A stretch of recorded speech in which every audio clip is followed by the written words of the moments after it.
आपको लगता होगा आपके एक वोट से क्या फर्क पड़ जाएगा। फर्क पड़ता है। फर्क ये पड़ा कि साल 2004 में देश को बहुमत वाली नहीं बल्कि गठजोड़ की सरकार मिली, जो सत्ता में रहने के लिए कदम उठाती थी, देश के अच्छे भविष्य के लिए नहीं। चंद्रयान की सफलता में बनी बाधा। चंद्रमा के साउथ पोल पर कदम रखने का जो सपना साल 2008 में ही पूरा हो जाना चाहिए था, वो समय पर पूरा नहीं हो पाया। क्यों? फंड ही नहीं दिए। इसीलिए ये 9 साल बाद 2019 में चंद्रयान 2 की लॉन्चिंग हो पाई। इसरो को इस प्रयास में भले ही असफलता मिली, लेकिन मोदी सरकार इसरो की इस असफलता से डरी नहीं, साथ खड़ी रही कंधे से कंधा मिलाकर। इसीलिए 2023 में सफलता का स्वाद चखा। सेना के लिए फंड्स की कमी। यूपीए सरकार की पॉलिसी पैरालिसिस ने सेना को कमजोर करने का काम किया। यूपीए सरकार के दौरान आलम यह था कि 10 साल तक रक्षा समझौते तक ताक पर रख दिए गए। सेना के लिए आधुनिक हथियार खरीदने की बात तो दूर, सेना के इस्तेमाल के लिए जरूरी हथियारों की खरीदी के भी लाले पड़ गए। खरीदते भी तो कैसे, बजट होता तो ना।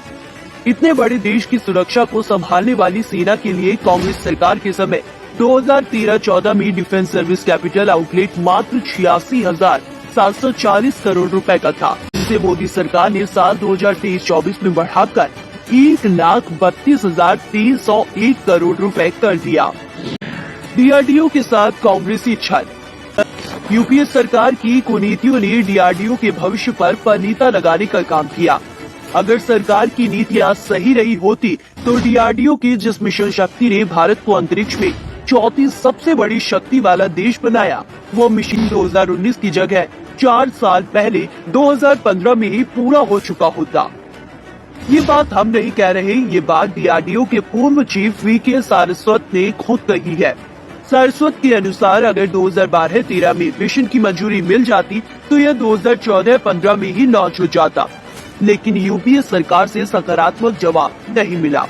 मोदी सरकार भी वही डीआरडीओ इतिहास रच रहा है। बात चाहे दुनिया का सबसे हल्का बुलेट प्रूफ जैकेट बनाने की हो, या स्वदेश ड्रोन तपस की, या multi barrel rocket launcher system बनाने की, डीआरडीओ हर क्षेत्र में झंडे गाड़ रहा है। एचएएल को बर्बादी की कगार पर ले आए।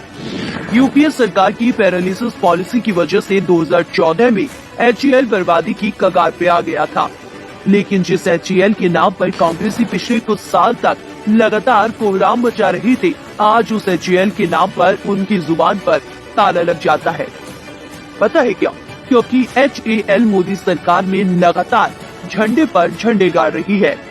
यही नहीं, यूपीए सरकार के समय साल 2013-14 में एचएएल की सालाना बचत मात्र 2,093 करोड़ रुपए रह गई थी, जबकि मोदी सरकार आने के बाद साल 2021-22 में यही सालाना बचत बढ़कर 5,087 करोड़ रुपए हो गई, यानी कि डबल से भी ज्यादा।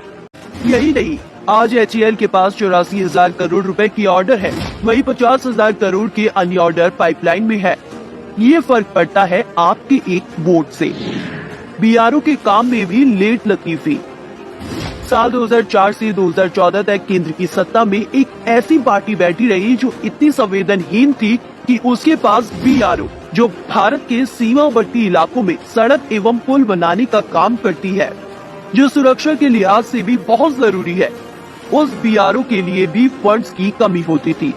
जबकि आज मोदी सरकार बीआरओ के साथ कंधे से कंधा मिलाकर काम कर रही है, जिसकी वजह से बीआरओ का मनोबल 7वें आसमान पर है। आज बीआरओ इस वेस्ट इंडस्ट्रियल कॉरिडोर हाईवे और ट्रांस अरुणाचल हाईवे का निर्माण कर रही है। इसके अलावा 18 बॉर्डर रोड प्रोजेक्ट का काम बीआरओ के साथ मिलकर मोदी सरकार पहले ही पूरा कर चुकी है। ये है आपकी एक वोट की ताकत। इसीलिए अपने वोट को सिर्फ एक वोट मत समझिए। आपका एक वोट आपकी और आपके आने वाली पीढ़ी की तकदीर बना भी सकता है और हमेशा के लिए बिगाड़ भी सकता है।